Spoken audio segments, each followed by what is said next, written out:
Hello everybody, my name is Aud and welcome back to the Aud Narrations channel. Today we're reading a story about a guy whose wife is bopping around the house, packing for a ski trip with her affair partner, to which he was technically never disinvited. So, the post reads, "This whole situation is the most bizarre thing I've ever gone through in my life. I found out my wife was having an affair with a mutual best friend and officiant of our wedding a little over 2 months ago. It's been false reconciliation attempts, rug sweeping, emotional and mental abuse, and lying to the marriage counselor the entire time. She even told me she cancelled the ticket for the affair partner. She's going with her two best friends who have been enabling it, but I also know that's a lie. There's also been an element of alcohol addiction embedded in this situation, and she won't get help. I've been in individual counselling and it's been constant excuses as to why she isn't scheduled yet. We have our final marriage counselling appointment tomorrow, where our marriage counsellor is going to try and walk us through what the next few weeks and month of separation looks like for us. I can't even expect her to be honest and stick to boundaries set in that session. She refuses to have any conversation at home with me, saying, I don't have a response, or I don't know how to get out of what I'm doing. She has no respect for our marriage or me. I know this. I know I need to remove her myself from this situation, but I can't do that until finances are in order. I did finally pay the retainer fee. I don't want to have to use it, but I don't see how I have any choice at this point. I genuinely can't wrap my head around how someone I've known for 15 years and been in a loving, committed relationship for 6.5 years does such a complete 180 with no regard to this commitment. I think that's the hardest part for me. I'm unable to put myself in her shoes and rationalize anything she's doing, which makes it even more difficult to regulate my emotions around it. I'm trying to control what's in my control, but this is the hardest thing I've ever had to do. The betrayal can't even be put into words." Someone left a comment saying, "Good God, dude, why are you even going to marriage counseling? Just divorce the narcissist. Also, tell everyone you know, including the family, what she's been doing to control the narrative and kick her out. Get an attorney and file. It's clear she doesn't love or respect you. It's time to hit the eject button and move on. Stay strong, King." Someone else replied saying, "This right here. Pack her shit while she's gone and move her out. If that's not possible, find a new home for yourself and she can come back to a half-empty house. Get a lawyer as soon as possible. Also, if it's an at-fault state, get your evidence together." OP replied saying, "I have an attorney on retainer. We're in GA, which is a no-fault state, except for 13 grounds. Adultery being one. Oh, I have all of the evidence. Texts, explicit pictures, Excel spreadsheets of the money spent on affair activities that I know of, close to $10,000, all with pics and receipts to back it up. If she wants out, just say the word and we can do it amicably. I'll get a settlement written up, which I believe is fair for both of us. Or if she wants to continue this shit, I'll file an at-fault, which will be on public record forever, that we divorced because of her being an adulterer." Someone else replied to this saying, "Stop leaving the ball in her court. You know what she's going to do with it? She's going on a ski trip to fuck her affair partner.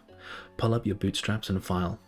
You are doing no one any favors by sitting on your ass and waiting for her to make a decision. Don't forget, it's your life. You get to make the decisions too."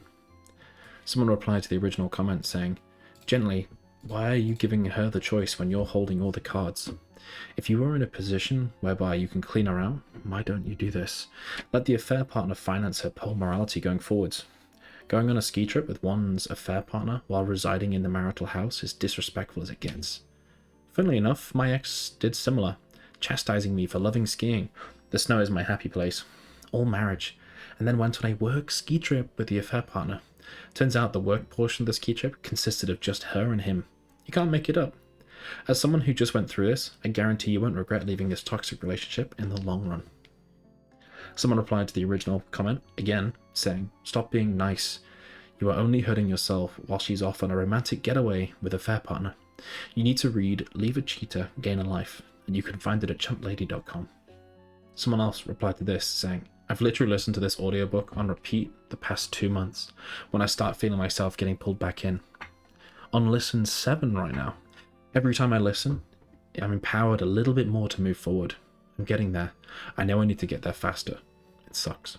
Someone else left a comment saying, "Your, hopefully soon-to-be ex-wife, is presenting quite the narcissistic traits here. It's very obvious she doesn't care about you or your marriage. Sorry to be blunt, but that's the truth. I would let her go on the trip, have her fun, and then bring her world crashing down with divorce papers when she returns. I know that's easier said than done, But how much more disrespect are you going to tolerate before you realize your wife as you knew her is gone? Pull the trigger, use that retainer, listen to your lawyer, and do exactly as they say. It's going to hurt for a while, but it does get better. OP replied saying, "This is what I keep telling myself, that I need to have them prepared and ready for when she returns. Every boundary crossed I've stuck to, whether sobbing through the entire thing or not, but I've done it. I have a support system, and I know I can do it. It's just ripping off the band-aid at this point." Also, I've been having the same thoughts about narcissistic traits. Her dad is very much a narcissist and an addict as well, so there's values, or lack thereof, definitely track. Someone replied to OP saying, "Her going on a trip where she'll be distracted is literally the safest and best time to act. No need to be covert. You can focus entirely on getting out. Now is the time, OP. File, go no contact, and find somewhere to stay. Protect your finances, documents, accounts, and evidence, and let your lawyer take over from there." Someone else left a comment saying, "I'd take the opportunity of the last marriage counseling session to drop the bomb on her. I know AP is going on the trip. I've notified your friend's husband and boyfriend of their duplicity in helping you cheat. Here's the laundry list of lies to the marriage counselor.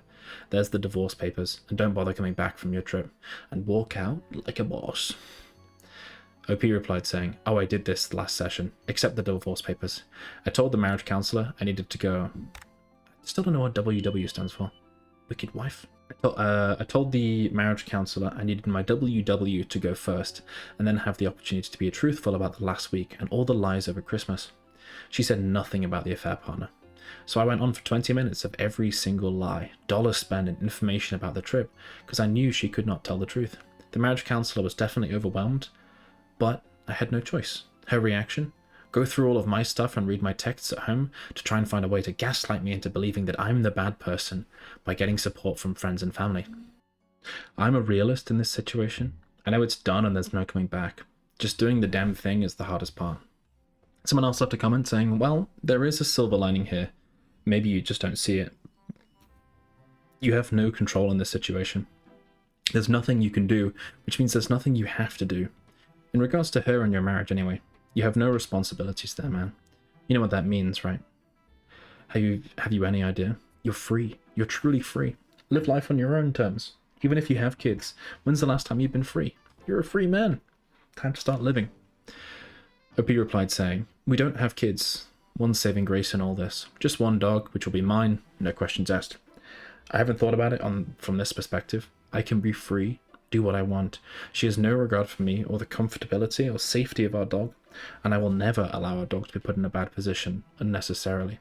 She would leave the dog for nights, / into the next day alone if I didn't come home. I'm slowly getting my shit together. I know it's going to be hard, but I'm taking baby steps. That's the best I can do right now. Hopefully they turn into leaps before I know it. I'm sure they will, OP." Someone left a comment quoting OP saying, "I genuinely can't wrap my head around how someone I've known for 15 years and been in a loving, committed relationship. I feel this. My wife and I were in what it seemed like a rock-solid marriage for 16 years. And then she went and had an affair. I'm months away from D-Day, and yet, even today, I argued with her about how foolish and reckless she was. I know it's pointless, but on some carnal level, I want her to understand the ruination she's caused. But it is pointless and counterproductive for me. I need to eventually let it go. She may understand what she did in her own way months or years from now, or she might not. But I need to let it go. I see now that the foundations of our marriage, the shared history of all the moments that made us, was only something I created in my head. My love for her felt transcendental. Her love for me was like a child chasing a butterfly, very much in the moment. I think it's possible she has some mental health issues now that she's 40, issues that weren't as prevalent before. But if not that, then she certainly has the emotional maturity issues." Someone else left a comment saying, "How was her upbringing? A high divorce family?" Someone replied to this saying, "This entire comment resonates with me.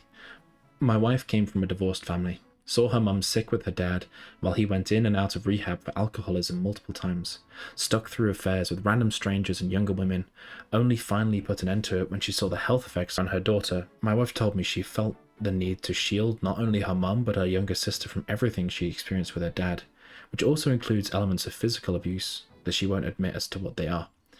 My wife's family constantly rug sweeps, no one talks about anything, goes for months on silent treatment, and then pretends nothing is wrong. When I told her parents about alcohol issues in the affair, I was seen as the bad guy for showing up and spilling the personal issues. No, it's just personal at this point. She has a problem, and I will not be the only one to bear all of the weight of being the only person knowing.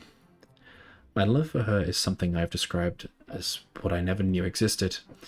That some days are hard and she pisses me off, but she's my best friend and partner, and I would make every decision that would impact our lives with her in mind. She wanted the big wedding, all the people, the party. The words were, I want to commit in front of everyone and make sure they hold me accountable for my marriage and relationship. Funny that I was the one cool with eloping, saving money and traveling. She's the one breaking the vows. So, what do you think OP should do? What would you do in OP's shoes? Let me know in the comments. Alrighty. If you enjoyed this video and want to see more, make sure to hit the subscribe button. Alrighty, we'll have to leave that there. Thank you very much for listening, and I'll see you in the next one. Bye-bye.